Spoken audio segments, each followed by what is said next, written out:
Hello friends, welcomes you all in Jarvis campus. आज हम यहाँ पे बात करने वाले कि जो एल्जेब्रिक एक्सप्रेशन हम पढ़ रहे हैं, राइट, उसका यहाँ पे अगर एडिशन एंड सब्ट्रैक्शन अगर करने के लिए बोला जाता है तो वो कैसे करेंगे। जैसे कि यहाँ पे आपको बोला जाता है कि 4 है, उसको हम यहाँ पे 7 में से माइनस करना है, यानी कि 7 में से सब्ट्रैक्ट करना है, तो हम क्या करेंगे, डायरेक्टली ऐसा लिख देंगे 7 - 4 = 3। पर क्या ऐसा ही सेम थिंग हम एल्जेब्रिक एक्सप्रेशन में कर पाएंगे? तो क्या बोलोगे, हाँ कर सकते ना, क्यों नहीं कर सकते। हाँ कर तो सकते हैं, पर यहाँ पे उसमें हमें दो चीज़ ध्यान में रखनी पड़ेगी कि दोनों ही जो एल्जेब्रिक एक्सप्रेशन है उनकी जो टर्म्स होंगी वो टर्म्स जो है वो लाइक टर्म होनी चाहिए। अगर अनलाइक टर्म होती है तो क्या करेंगे, तो यहाँ पे दो ऑप्शन है। सबसे पहला जो रहता है कि यहाँ पे लाइक टर्म्स होगी, वो इजी वाला है हमारे लिए, तो उसको पहले हम यहाँ पे सीखते कि जैसे कि यहाँ पे आपको देखो तो 4x एंड यहाँ पे 6x दिया गया है। क्या बोल रहा हूँ, 4x एंड 6x दिया गया है। तो पहले तो सबसे पहले हम यहाँ पे क्या करेंगे, तो चेक करो कि दोनों ही लाइक टर्म्स है, तो कि हाँ दोनों ही मोनोमियल वाले हैं एल्जेब्रिक एक्सप्रेशन और दोनों ही लाइक टर्म्स है, राइट, क्योंकि यहाँ पे वेरिएबल x एक जैसा ही वेरिएबल है, x ही है, राइट। और यहाँ पे भी क्या करेंगे, तो कि जो भी वेरिएबल रहता है यहाँ पे पहले तो हम फैक्टर अगर निकालते हैं तो 4 × x होगा, ये 6 × x होगा, और यहाँ पे जो वेरिएबल रहता है उसको हम यहाँ पे कॉमन निकाल लेते हैं। वेरिएबल जो रहता है उसको क्या करेंगे, कॉमन निकाल लेते हैं। तो बीच में क्या रह जाएगा, यहाँ पे बचा हुआ क्या रहेगा, तो कि 4 + 6 रह जाएगा, और 4 + 6 आपको पता है क्या होता है, 10, यानी कि 10x यहाँ पे बन गया। तो इसी तरह से कोई भी लाइक टर्म्स अगर रहती है और उनका एडिशन करने के लिए बोला जाता है तो आपको क्या करने का है, तो सबसे पहले उनके फैक्टर्स निकालो। फैक्टर्स निकालने के बाद जो भी यहाँ पे वेरिएबल्स रहेंगे वो तो सीधे सीधे बाहर आ जाएंगे। क्यों, क्योंकि लाइक टर्म्स है ना। जैसे कि यहाँ पे एक एग्जांपल ले लेते हैं हम, 4x² y - 3x² y, ऐसा बोला गया है हमें। क्या बोल रहा हूँ, 4x² y - 3x² y। अगर यहाँ पे देखो तो दोनों ही लाइक टर्म है, क्यों, क्योंकि x² y है। और यहाँ पे अगर फैक्टर्स बताए यहाँ पे तो 2 × 2 4k × x × x × y, ये एक 4x² y का यहाँ पे हमने फैक्टर निकाल लिया। फिर 3 × x × x × y, 3x² y के फैक्टर मिल गए। हमने बोला था कि जब भी लाइक टर्म्स होंगी तो यहाँ पे जो भी वेरिएबल्स है वो साइड में निकल जाएंगे। तो यहाँ पे देखो x² y साइड में आ गए, क्या बचा, तो कि 2 × 2 यानी कि 4 - 3, तो 4 - 3 यानी कि कितना होगा, 1।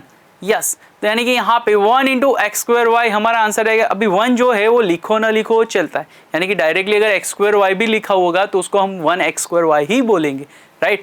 तो इसी तरह से कभी भी अगर लाइक टर्म्स होती है और उसका यहाँ पे हमें एडिशन या सब्ट्रैक्शन करने के लिए बोला जाए तो आप इजीली कर पाओगे। क्या होगा जब लाइक टर्म्स नहीं होंगी, यानी कि लाइक टर्म्स तो होंगे ही होंगे, पर यहाँ पे मोनोमियल की जगह पे दो बाइनोमियल का एडिशन करते हैं। क्या बोल रहा हूँ, दो बाइनोमियल का एडिशन करते हैं। और जहाँ पे अगर बाइनोमियल के बारे में बात करें तो ऐसा जरूरी नहीं कि लाइक टर्म्स ही होनी चाहिए सभी में। तो चलो यहाँ पे देखते हैं कि अगर अनलाइक टर्म्स आती है तो क्या करेंगे। एग्जाम्पल ले लेते हैं, 4xy + 5y + 6, 4xy + 5y + 6। यहाँ पे जो है हमारा तीनों का तीनों टर्म अगर देखो तो वेरिएबल्स जो है वो सभी के अलग अलग है। दूसरा एक एल्जेब्रिक एक्सप्रेशन भी हमारे पास 2xy + 3। अभी यहाँ पे देखो तो 4xy + 5y + 6 था और यहाँ पे है 2xy + 3। तो यहाँ पे देखो आगे वाले में 3 टर्म है, पीछे वाले में 2 टर्म है। आगे वाले में देखो तो पहला टर्म जो है और वो यहाँ पे पीछे वाले का पहला टर्म, दोनों ही लाइक टर्म्स है क्योंकि xy वेरिएबल है, राइट। बाजू में जो 5y है तो यहाँ पे y वाला कोई वेरिएबल वाला यहाँ पे टर्म ही नहीं है, और यहाँ पे जो यहाँ पे 6 है इसकी जगह पे यहाँ पे डायरेक्टली 3 दिया गया है। तो अभी यहाँ पे हम क्या करेंगे, कन्फ्यूजन होगा आपको।